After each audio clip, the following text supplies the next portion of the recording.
And still the numbers grow. Officially 41 dead and more than 1,300 infected with the new virus, the majority in Wuhan, Hubei province, where this all began.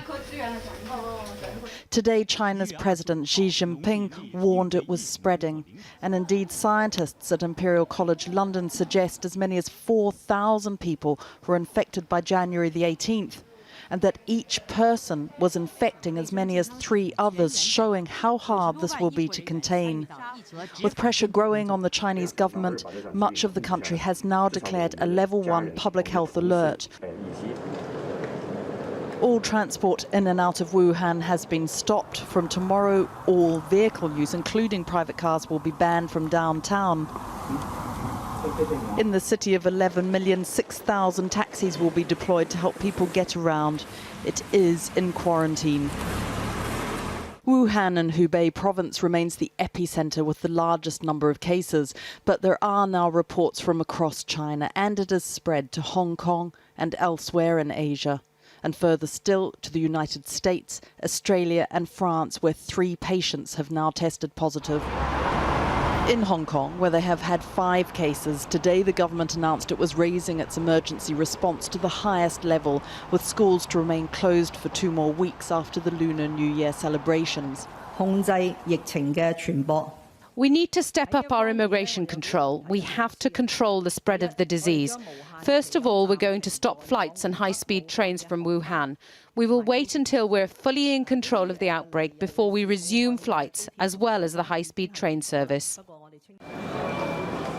31 people in the UK have been tested, but all are negative. Public health teams have been placed at Heathrow Airport in London for any passengers feeling unwell. And Channel 4 News understands that medical teams will also be placed at other major airports around the country over the next few days. Yet China remains the focus of this outbreak. In Wuhan, their medical facilities are being overwhelmed. They're now building 2 new hospitals to cope, and the Chinese military has sent in 450 medical staff. We will make every effort to mobilize all sectors of the community, both at home and abroad, to make special donations of urgently demanded medical-related materials and relevant drugs that meet the requirements. Unlike influenza, there is no vaccine for this new virus, which has never been seen in humans before. Experts are concerned about how it might mutate. The symptoms include a dry cough and a fever, but people can remain asymptomatic, unaware that they can spread the disease. Tonight, China announced it was suspending tour groups from leaving the country, and the French and Americans are planning to evacuate their citizens from Wuhan, with other embassies in discussions with the local authorities. The increase in the official numbers itself is not currently a sign that the crisis is worsening. It could reflect better monitoring and detection, but nobody is taking any chances. Victoria MacDonald reporting. Well, earlier I spoke to Ben Kavanagh, who's from Ireland and working as a teacher in Wuhan. I started by asking him what the situation was like in the city. Well, where I am is usually quite a busy street. But if you were to look outside now, you would have no idea it's Chinese New Year. It's like a ghost town out there. And I mean, how does that feel? It's hard to describe because there's nothing's ever prepared me for anything like this. It's as if I'm in a dystopian movie. It's hard. Like, there's 10 million people in this city and there's no one on the street. And from midnight to night, they're banning all transport. So no personal vehicles unless absolutely essential. So there'll be nothing out there tomorrow. Now, you seem quite calm, given what you're describing.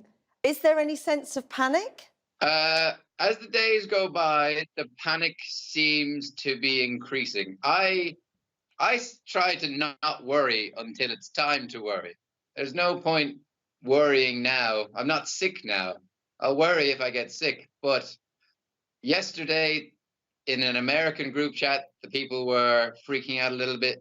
Today, just a few minutes ago, people in the British group chat, they were freaking out because the UK government don't appear to be doing anything, while the French and the American governments look like they're taking action for their citizens. Yes, now I know your stories appeared in the Irish press. Have you heard at all from Irish diplomatic services? Are they giving you any advice? Are they getting in touch to see how you are? I haven't heard anything from anyone, but I also haven't tried to reach out because it's also Chinese New Year. So, consulates and embassies, they're not open today. But for Ireland, I haven't heard from anyone, but I haven't tried to reach anyone. I don't think it makes sense to leave. We're here. And if we left, we would feel better, but then we're only risking spreading the disease. You're there on your own, as I understand it. What, if any, precautions can you take, or are you being told to take, to prevent catching this virus? Well, the best thing to do is stay at home, but unfortunately, that's just not possible the whole time. So when you do go outside, I actually wear swimming goggles, would you believe it? Because that's how the doctors and nurses have been infected, because they're being infected through their eyes. They took precautions for their mouths with masks, but the doctors and nurses were infected in the hospitals through their eyes. So now when I go out, I wear 2 masks and a pair of swimming goggles. It looks silly, but it's the safest way to do it. And how often are you venturing out? Presumably you need supplies. I will be going out first thing in the morning for what I can only describe as a massive shop, because I don't want to have to go out again for a very long time. I plan on bringing my suitcase to the shop so that I can get enough stuff. And that's it. After that, I don't plan on leaving for weeks. So you are literally anticipating having to stay in your flat alone with this stockpile of food ad infinitum at the moment? Yeah, that's it. I got a message from my work and all transport into Wuhan is indefinitely shut down. We don't know when. We have no idea when the end is coming. Because I assume even if you wanted to leave to try to make your way back home or somewhere else, you couldn't at the moment. No, that's impossible. That's why people are so upset, and the Americans and the British are very upset at the moment, because there is no way out. We're in a quarantine city, and that's just the way it has to be. Otherwise, we risk spreading this disease further afield. Like, it's already global. Well, we wish you to stay safe and sane. Thank you very much for talking to us today. Thanks for having me. Thank you.